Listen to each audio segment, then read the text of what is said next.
મુદ્દે સાવરકુંડલામાં પણ આવેદનપત્ર આપવામાં આવ્યું છે, જેને લઈ વિગતો સામે આવી રહી છે।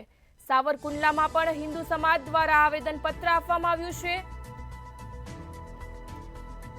સાવરકુંડલામાં હિન્દુ સમાજ દ્વારા આવેદનપત્ર આપવામાં આવ્યું છે। વિજય બાપુના સમર્થનમાં આવેદનપત્ર આપવામાં આવ્યું છે, જેને લઈ વિગતો સામે આવી રહી છે। બદનામ કરનાર લોકો સામે કડક કાર્યવાહી કરવાની માંગ પણ કરવામાં આવી છે। એમએલએ કસવાલા અને સાવરકુંડલા મામલતદારને આવેદનપત્ર આપવામાં આવ્યું છે। અમરેલી હિન્દુ સમાજ દ્વારા આવેદનપત્ર આપવામાં આવ્યું છે।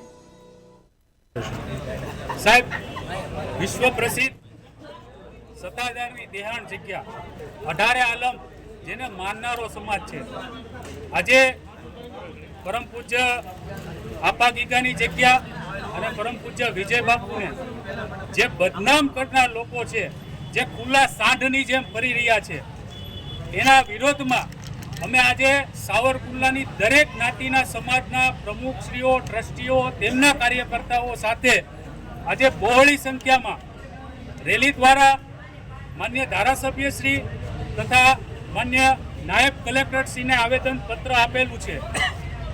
એ પત્ર દ્વારા અમે સરકારને કહેવા માંગીએ છીએ કે જે કાંઈ ખોટી રીતે બદનામ કરનાર લોકો છે તેની સામે કડકમાં કડક કાર્યવાહી થાય તેવી સર્વોની માગણી છે।